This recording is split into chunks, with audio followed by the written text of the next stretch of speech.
देखिए, यूपीएससी का खेल समझना आसान नहीं है, बहुत मुश्किल है। और जिस हिसाब से डिफ़िकल्टी लेवल यूपीएससी अपने पेपर में करा रही है, उस रैंडमनेस को समझना ज़रूरी है। देखिए, क्वेश्चन तो कहीं से बन ही रहे हैं। अब हमारे पास 2 ऑप्शन हैं। एक ऑप्शन ये है कि जिस तरीके से पुराने ज़माने का जो कंटेंट है, उसको पढ़ते चले जाएँ और सोचते रहें कि ठीक है, अगली बार यूपीएससी थोड़ा ईज़ी दे पेपर या मीडियम लेवल का पेपर दे, तो हम सक्सेसफुल हो जाएँ। देखिए, यूपीएससी हाईएस्ट लेवल का अपना डिस्क्रिप्शन यूज़ करते हुए क्वेश्चन की फ्रेमिंग कर रही है। क्या रीज़न है? We don't know. लेकिन ये जानना ज़रूरी है कि अगर यूपीएससी ने क्वेश्चंस बनाए भी हैं, तो वो बनाए कहाँ से? स्टैंडर्ड एनसीईआरटी से कम क्वेश्चंस हैं, स्टैंडर्ड बुक से हैं क्वेश्चंस, कम क्वेश्चंस हैं। सबसे बड़ी दिक्कत क्या हो रही है कि जो एक बड़ी ज़िम्मेदारी आई है वो टीचर्स की। देखिए, टीचर्स जो हैं वो क्या है, ज़्यादातर सब रीलबाजी में लगे हैं, सब सेलिब्रिटी बन गए हैं। अब ऐसी स्थिति में जब सेलिब्रिटी बन गए हैं, इधर-उधर की रील्स की बातें और वो सारी चीज़ें में, तो यूपीएससी जो कंटेंट पूछ रहा है उसको कौन पढ़ाएगा? टीचर्स की तो ज़िम्मेदारी है। तो यहाँ पे सबसे बड़ी ज़िम्मेदारी टीचर स्टूडेंट से ज़्यादा ज़िम्मेदारी टीचर्स की बनती है कि वो अपने आप को अपडेट करे, इसको चैलेंज के रूप में ले, ना कि अपनी नाकामी को यूपीएससी पे डाल दें कि भाई वो यूपीएससी ऐसा कर रही है। हमें देखना है, देखिए ये जो इस बार का पैटर्न है, ये लोग स्टार्टिंग से हिंट दे रहे थे। 23 से भी अगर आप देखेंगे तो नॉन ट्रेडिशनल सब्जेक्ट से ये लोग क्वेश्चंस बना रहे थे, न्यूज़पेपर बेस्ड कंटेंट से क्वेश्चन बना रहे थे। फिर धीरे-धीरे क्या है कि उन्होंने पूरा पेपर ही ऐसे कर दिया। ठीक है? और इस वजह से डिफ़िकल्टी देखने को मिल रही है क्वेश्चंस में। तो हमें क्या देखना है कि हम ये जानें कि आखिर क्या सोर्स है जहाँ से ये लोग क्वेश्चंस बनाए हैं। मैं आपको दिखाता हूँ। न्यूज़पेपर से है, मेरे ही सेशन से है। ठीक है? अब आपको देखिए, एक ये ज़िम्मेदारी आपको लेना पड़ेगा कि अब ऐसा नहीं कि रील बेस्ड जो चीज़ें हो रही हैं, उस पर आप जो है उनको फ़ॉलो करते हुए और फिर आगे बढ़ रहे हैं। वो आपको एंटरटेनमेंट के लिए करिए, कोर कंटेंट पे फ़ोकस करिए। आपकी लॉयल्टी जो है ना, वो सिर्फ़ कंटेंट पे होना चाहिए। यूट्यूब में बहुत अच्छे-अच्छे टीचर्स अवेलेबल हैं। आइसोलेटेड वे में काम कर रहे हैं, लेकिन फिर भी आप उनको आइडेंटिफ़ाई करिए और आइडेंटिफ़ाई करके जहाँ पे आपको लगता है यार ये मेहनती हैं, ये कोर कंटेंट कवर कर रहे हैं, उनकी उनसे पढ़िए। ये भीड़ के चक्कर में चीज़ें वर्क नहीं करेगी। तो मैं आपको दिखाता हूँ कि जैसे फॉर एग्ज़ाम्पल देखते हैं, वेस्टर्न जैसे गिबन है, ये देखिएगा, है ना?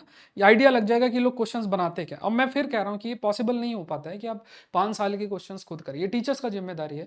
अब इस बार भी आई विल ट्राई कि ये 4-5 साल के जो भी टॉपिक्स हैं, वो मैं आपको एक कंपाइल करके अच्छे से, ज़्यादा नहीं, ये प कोई 50,000 पेज नहीं होंगे। एक कमेंट लिखे थे, बोले 50,000 पेज आप कर दें, यार 50,000 पेज थोड़ी ना होता है। टॉपिक्स को अगर आप कंपाइल करेंगे तो एक-एक सब्जेक्ट के भी ज़्यादा से ज़्यादा कितने हो जाएँगे, 300-400 टॉपिक्स हो जाएँगे। पूरी बुक अगर आप बनाने की भी कोशिश करेंगे, कंपाइल करेंगे, तो 250-300 पेजेस में कोई 250-300 आप पढ़ना आपके लिए कोई बड़ी बात नहीं है, अगर उसे अच्छे तरीके से अरेंज किया जाए। अगर 500 पेज भी हो जाएगा तो आपके लिए कोई बड़ी बात नहीं। स्टार्टिंग से ही इन चीज़ों को करना पड़ेगा, हमें पढ़ के जाना पड़ेगा। जैसे आप कोई स्टैंडर्ड किताब पढ़ते हैं, वैसे ही आज 5 साल में जो भी सब्जेक्ट स्पेसिफिक टॉपिक्स हैं, वो आपको न्यूज़पेपर में जो आए हैं, उनको कवर करके चलना है। जो मैं कवर करूँगा, because I have been taking this session since last 10 years. अब देखिए यहाँ पे 1 जून का, ये देखिए 1 जून 2024 देखिए, यहाँ पे इन्होंने ये एक आर्टिकल आया था वहाँ से। अब यहाँ पे पूरा का पूरा आर्टिकल से ही क्वेश्चन पिक्ड है, ऐसा नहीं है कि पिक्ड नहीं है, ठीक है? अब जैसे ये एक टॉपिक आपका 6 फरवरी 2026 विजिन झाम इंटरनेशनल सी पोर्ट है, इकोनॉमिक्स कंटेक्स्ट में देख लीजिए।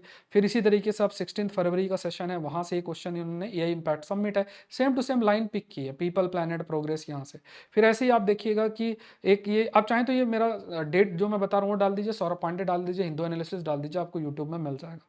फिर सुदर्शन मिशन वाला टॉपिक है, ये कई बार भी आए हैं। जिनोम इंडिया प्रोजेक्ट है, 10 जनवरी, ये प्रिसीजन मेडिसिन कंटेक्स्ट में भी इंक्लूड हो सकता है। फिर आप देख लीजिए कि यहाँ पे एक ये आपका 14 और 13 अप्रैल 2025 के कंटेक्स्ट में है। क्वांटम हब में अगर आप देखेंगे तो यहाँ पे भी ये क्वांटम वाला क्वेश्चन है, तो इसमें सेकंड स्टेटमेंट में पूरा 14 मार्च 2025 का सेशन है। फर्दर आप देखिए तो ड्रोन स्वार्म्स के बारे में, तो ये ड्रोन टेक्नोलॉजी पे एक सेशन मैंने लिया था, जो अपकमिंग टेक्नोलॉजी है उस पर से प्रश्न है। फर्दर आप देखिए तो यहाँ पे आ जाते हैं 29 अगस्त 2025 और 23 अगस्त 2024 में, ये दोनों टॉपिक्स थे अलग अलग टाइम पे, और साथ में भी आते हैं क्योंकि आइडेंटिफाई करना मुश्किल हो जाता है। तो 23 अगस्त को ये पूरा डिस्कशन हुआ था, यहाँ से प्रश्न आया था। ग्रीन हाइड्रोजन वाला आप देखिए, तो इस पर भी 17 दिसंबर 2024 का सेशन है, वहाँ से। ध्रुव 64 के कंटेक्स्ट में देखिए 19 दिसंबर 2025 में के है। फिर ये समुद्रयान ये जो मत्स्य वाला था, तो इस पर भी आर्टिकल्स कई आए थे 29 नवंबर 2025 को। फिर आप देख लीजिए कि ये मैंग्रोव वाला आया था 10 अक्टूबर 2025, जहाँ से इन्होंने क्वेश्चन। अब देखिए कई बार क्या होता है कि कई टॉपिक कई बार आते हैं, तो अब वो सारे तो नहीं मिल पाते, बट ये आपको हिंट मिल रहा रहा है कि कहाँ से क्वेश्चन है। फिर उसके बाद देखिए अमूर फाल्कन वाला बहुत पुराना आर्टिकल था, वहाँ से इन्होंने क्वेश्चन बनाया है। फर्दर ओक्यो रेक्ट सर्टिफिकेशन है, ये भी ऐसे ही बनाया है। यूएन ओशन कॉन्फ्रेंस आप देखिए तो ये आपका आया था 29 जून 2025 को। फिर ये हॉर्मुज वाला तो दिन भर आता ही रहता है, ठीक है, मतलब ये कई बार आया है, 20 मई को भी आया है, पहले भी आया है, तो ये जो स्क्रीनशॉट है मैंने दिखा दिया। 17 और 16 मार्च को ये माधव नेशनल पार्क पे आया था। फिर आप देखिए इंडिया इन बाफ्ता कंटेक्स्ट में देखिए तो यहाँ पे ये पूरा लाइन टू लाइन से क्वेश्चन बना है, तो ये 23 फरवरी 2026 का टॉपिक है। चैरेडियो मॉडर्म करके है, तो यहाँ पे आप देखिएगा ये पूरा आर्टिकल आया था 27 जुलाई 2024 को। फर्दर आप देख लीजिए तो यहाँ पे आ गया आपका 8 मई 2025 कंटेक्स्ट में ग्रेट लेक रीजन की अगर बात करें तो वो उस पर तुर्काना था, ठीक है, उस पर आया था। फिर 19 अगस्त 2025 में नोबेल प्राइज 2 बार मिला है, ये आया। फिर आप देखिए ये इंटरपोल वाले नोटिस भी काफ़ी सारे आए, बाद में भी आए, बट 2022 में भी आया था, ठीक है। EFTA के अंदर देखेंगे स्विट्जरलैंड वाला है, ये है। फिर उसके बाद देखिए यहाँ पे क्या है, ONDC वाला भी 2022 24 में आया था, ये 24 जून के अंदर। रेयर अर्थ मिनरल्स कंटेक्स्ट में देख लीजिए तो 2 मई 2025 का टॉपिक है, ठीक है। सब मेरे सेशन ही हैं, आप देख सकते हैं, यहाँ पे पूरा स्क्रीनशॉट आपको दिख रहा है।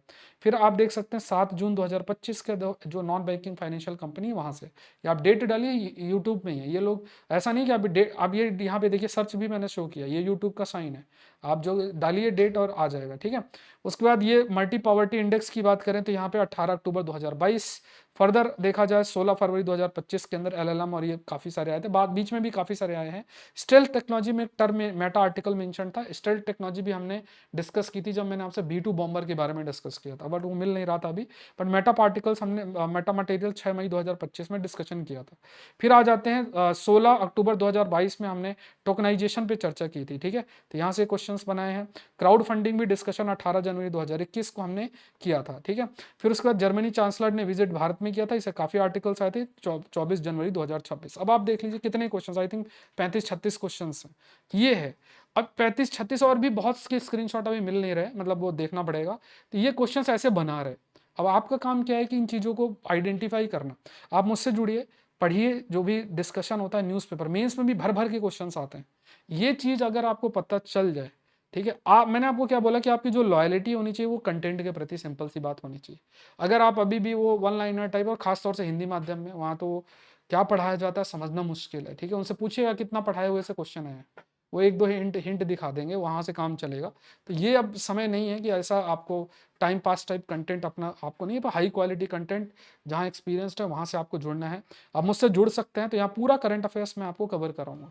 यहाँ पे डेली सेशन फ्री होता ही है, आप फॉलो करिए, PDF अच्छा क्वालिटी का मिलता है, उसको आप फॉलो करिए और मेहनत करके पढ़ लीजिए, ठीक है। और फिर एक बुक टाइप में आपको ई बुक टाइप में आपको दे दूंगा, उससे आप पढ़ लीजिएगा।